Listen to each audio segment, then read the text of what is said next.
My daughter is joining the company, so I need you to resign. Today is your last day." Those were the unexpected words I heard from the president on the morning of the 15th. I was completely taken aback, unable to find the words to respond.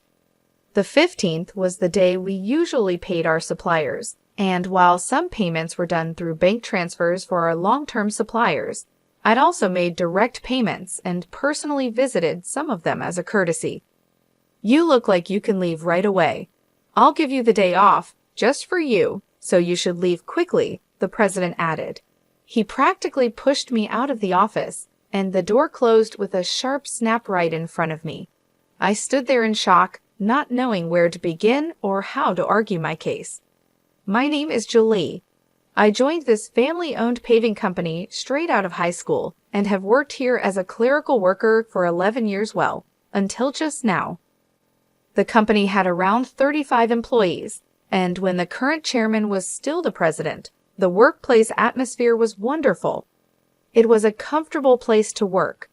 The chairman, now retired, used to closely collaborate with the younger employees, and his wife, Olivia, would come in daily to assist with various tasks until he was hospitalized. Their daughter, Maria, was skilled in both fieldwork and office tasks, and her husband was the site manager, respected and trusted by all the on-site employees. Even though they were the founding family, they never acted superior or looked down on us employees. It would have been wonderful if this enjoyable and smooth-running company life had continued, but reality had other plans. Unfortunately, at the end of last year, the chairman was diagnosed with cancer during the company's group medical examination.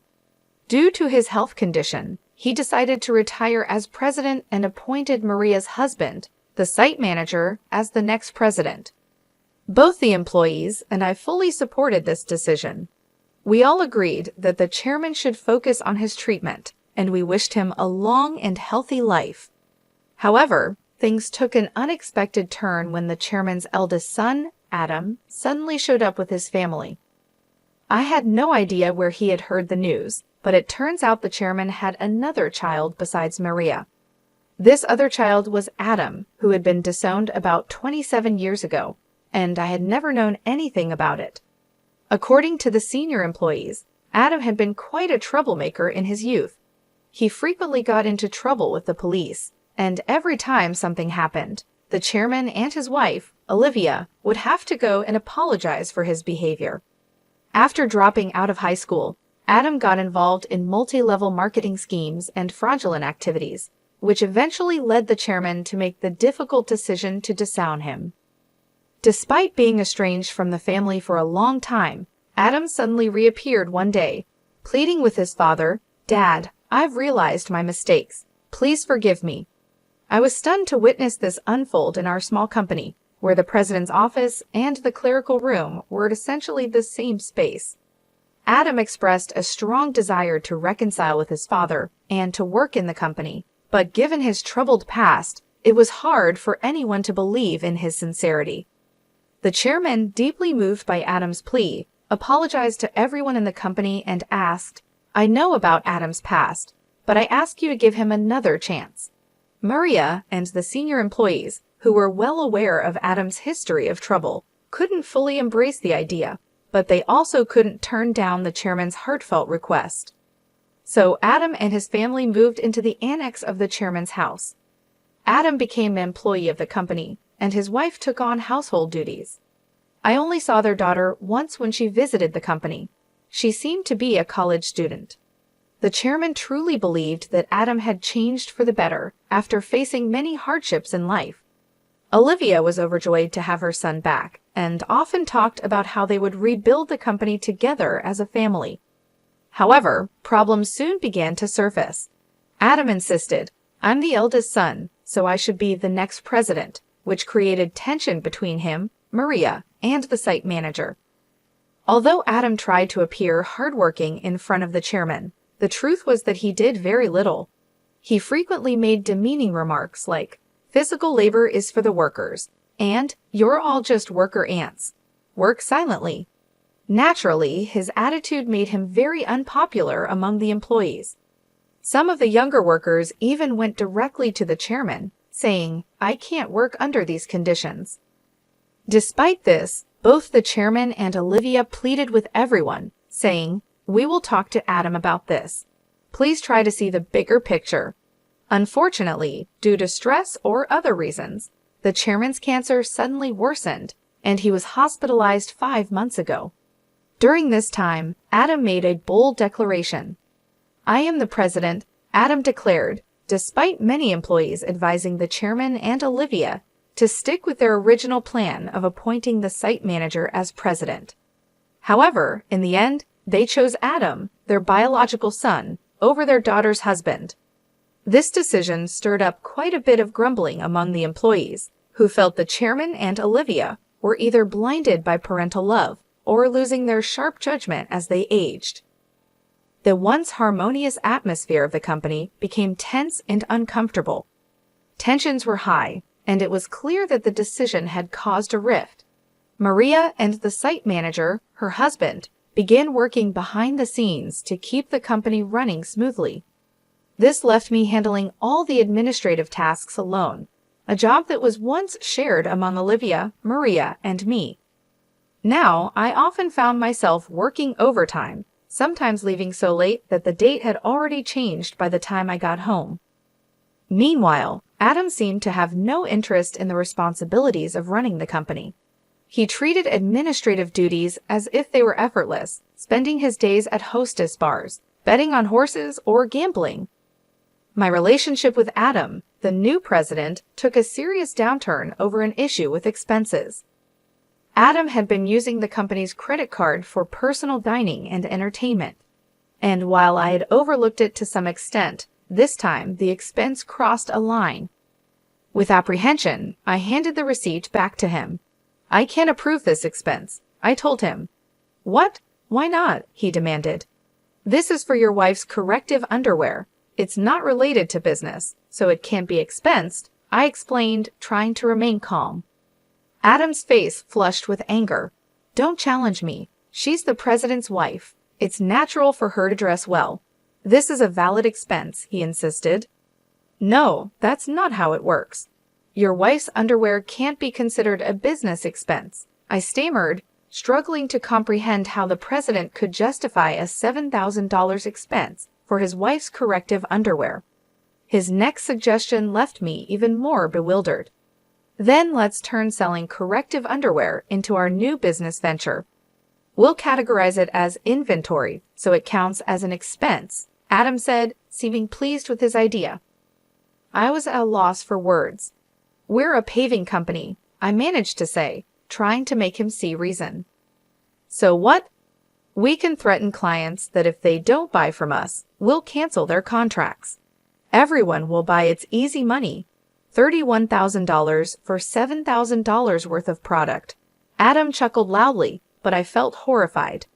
"That's absolutely unacceptable. It will damage our credibility," I snapped at him in anger. From that moment on, I became the target of the president's disdain. Day after day, I endured constant berating from him. The situation became so difficult that I wasn't sure how much longer I could handle it. I thought about quitting many times, but I kept going. My loyalty to the chairman, who had always supported me, and my concern for the team, who would struggle if I left, were strong reasons to stay. The truth was, I couldn't afford to lose my job suddenly either.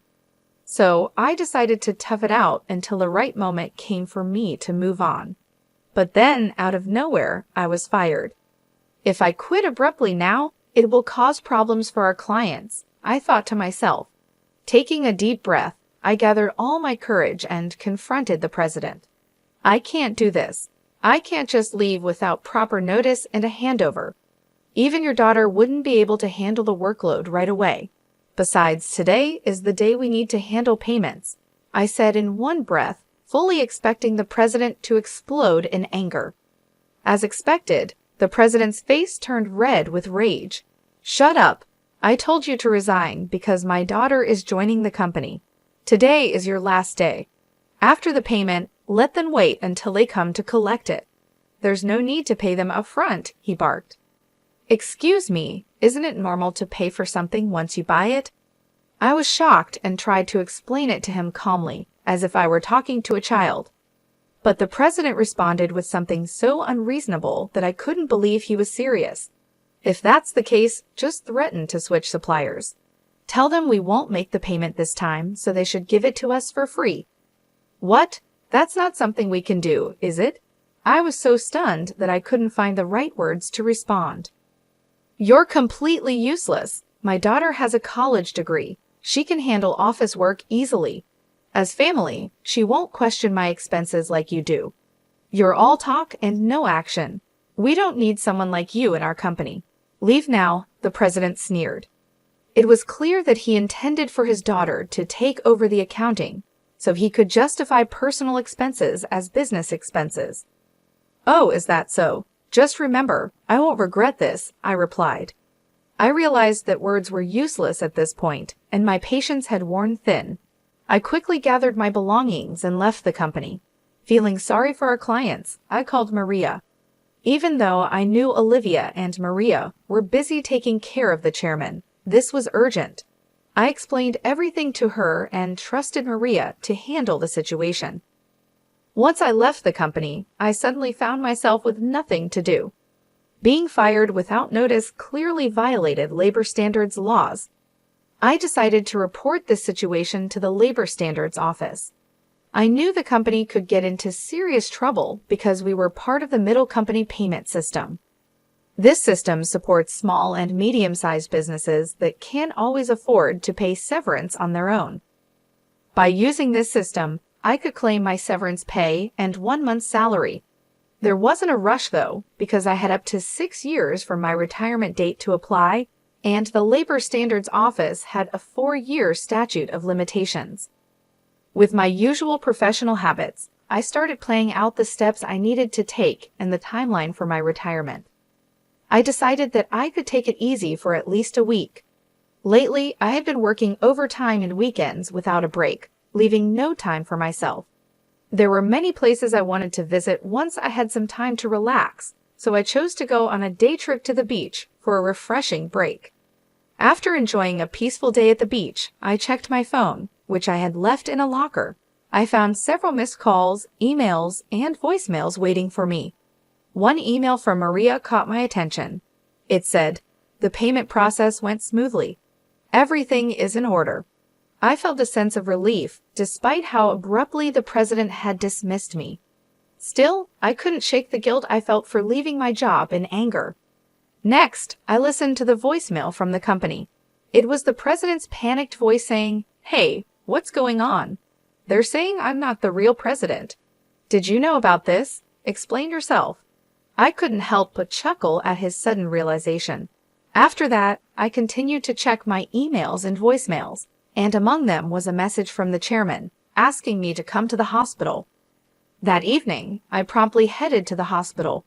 When I arrived, I found Olivia and the president already there in the room with the chairman.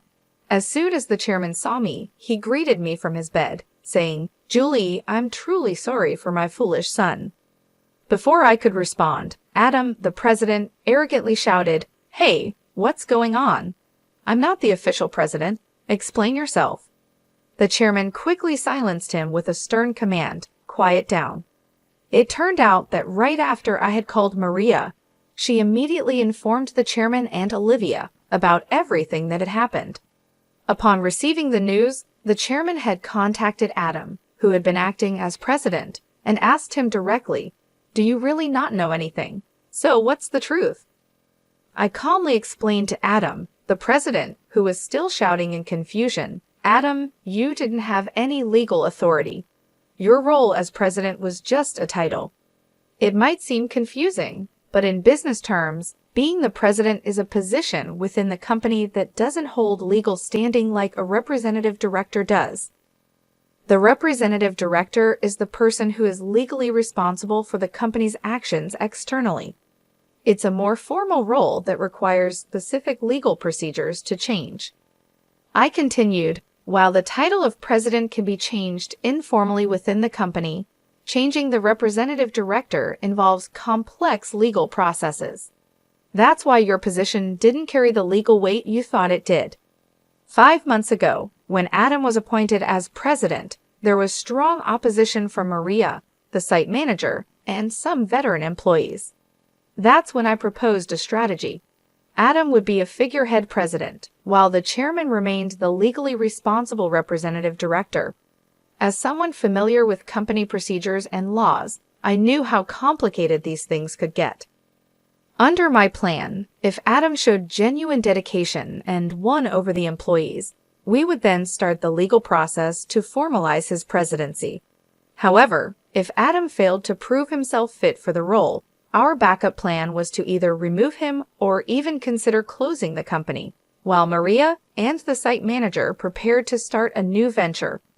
Maria doubted Adam's ability to change, but the chairman and Olivia continued to believe in him until he unfairly dismissed me.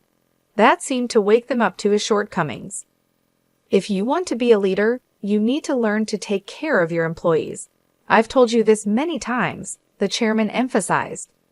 Adam retorted, "It's not a big deal, right? Can't we just handle the procedures now?"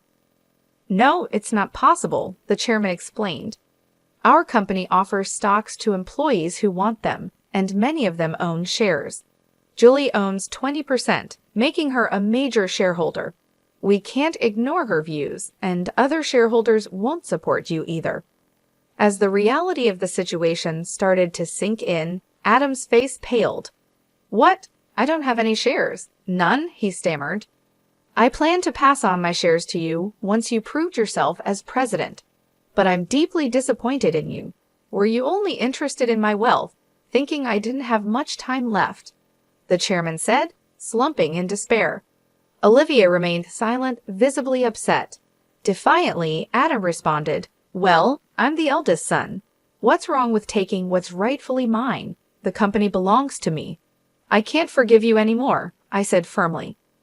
The chairman bears full responsibility as the representative director of this company. Moreover, as a shareholder, I have the right to call for a shareholders' meeting and propose your removal. I made my stance clear. The president's face drained of color as he realized the seriousness of the situation.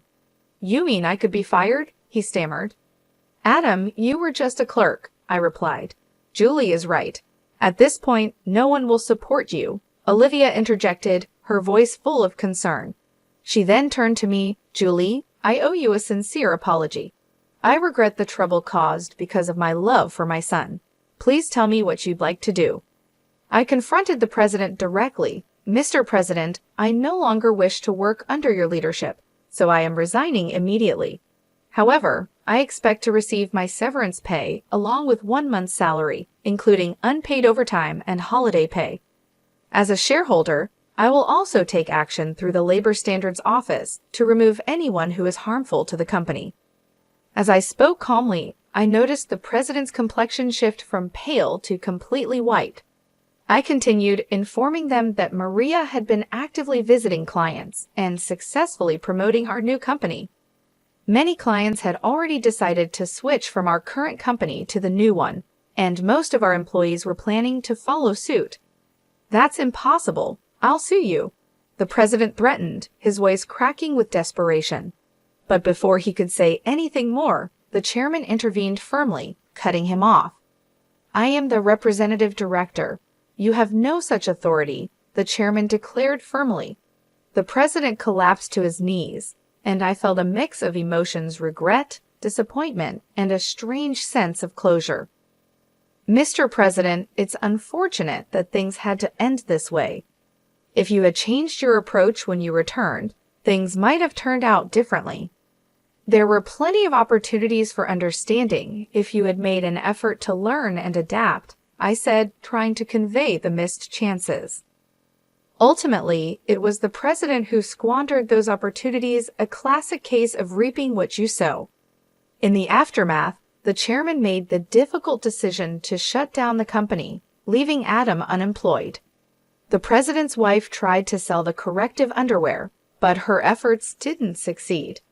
They faced legal issues due to their aggressive sales tactics and were eventually arrested for their involvement in a pyramid scheme. When Maria returned to her parents' home, she found boxes of unsold underwear left behind. As for their daughter, she found employment elsewhere, although I'm not sure where exactly. As for me, I'm now happily working at the new company started by Maria and the site manager. I cherish the relationships I've built with others and strive to live authentically each day. Life has moved on, and so have I, with a renewed sense of purpose and fulfillment.